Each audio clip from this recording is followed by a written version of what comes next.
Hey everybody, welcome back to my Styx marathon.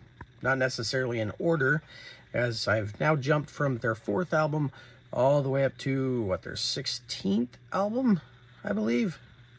And this is The Mission. Released in 2017, it had been 14 years since the band's previous album of original material had been written. Cyclorama was a hard-rocking album with some quieter moments, but I wouldn't necessarily call it a prog album, and at times it didn't even necessarily feel like a Styx album, more like a Tommy Shaw / Lawrence Gowan solo album with members of Styx thrown in.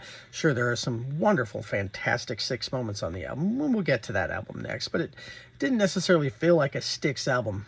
This album, however, does.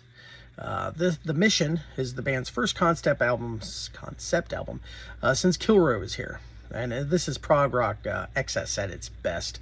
The concept is about a mission to Mars, and it's actually a pretty cool story, and one that they pull off in just over 40 minutes. There are some bands that can't even pull off an entire story in 40 minutes for one track, and they pull off the entire story on this album, and I think it's really cool. It kicks off with the overture and Gone Gone Gone. And these two tracks are just full of prog rock hooks and melodies. With Lawrence Gowan turning in Gone, Gone, Gone. It's a fantastic tune. 100 Million Miles from Home brings back those Styx vocal harmonies that they've been known for since their earliest days. Musically, it's more of a straightforward rocker with plenty of tasty keyboard licks thrown in to keep it fun. It's also the one bass performance from original bass player Chuck Panazzo, who sadly only played one song. He stepped back from the limelight quite a bit. I read his book. It's actually a really cool book.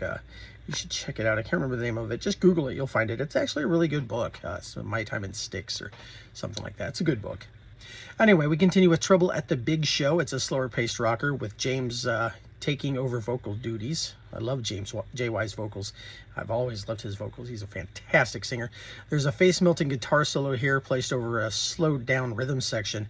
This one is a very cool, if somewhat brief, track.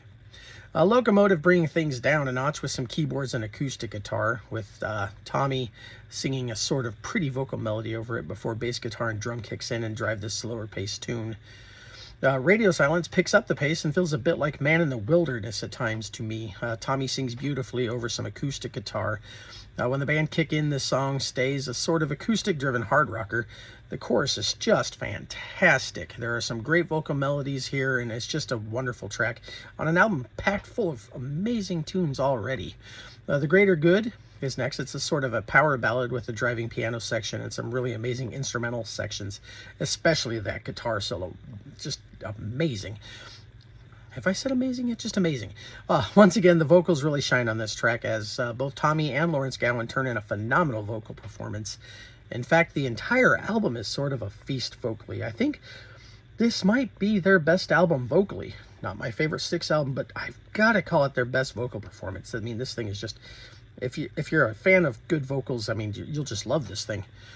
Time May Bend is a killer tune with some really cool keyboards and an amazing vocal performance from Gowan. This one is a definite prog rocker. 10,000 Ways is another brief tune driven by piano, Morse code, some sound effects, and vocals from the entire band. There's also some really cool synths here.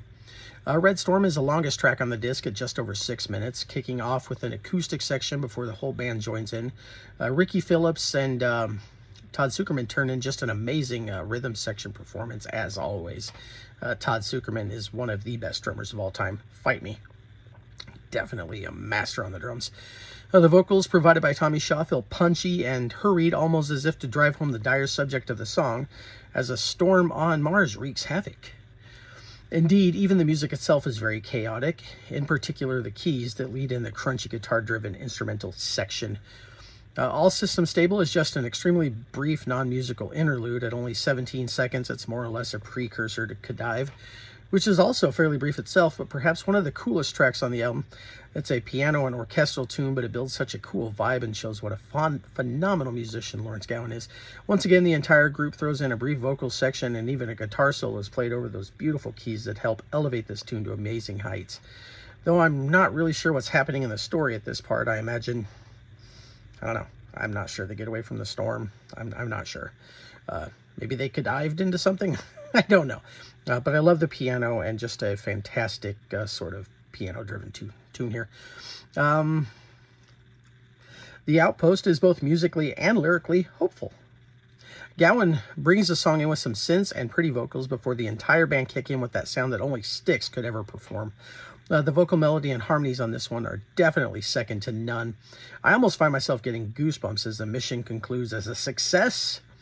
The album's final tune, Mission to Mars, is where this album began, with a riff that Tommy came up with, forming the basis of the song that would set this entire wonderful album into motion.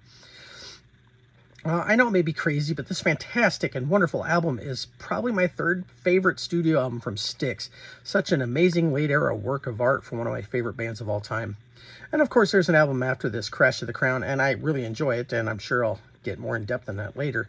But to me, this was just such a phenomenal return, especially, like I said, after Cyclorama, not really feeling like a Styx album, more like a solo album of, like I said, Lawrence Gowan and Tommy's, but it's a great album. But this album is just phenomenal. It beats, well, all but 2 Styx albums in the catalog for me, so maybe we'll get to one of those next. I already did Grand Illusion, so I wonder what my next favorite Styx album could be. Stay tuned. Toodles.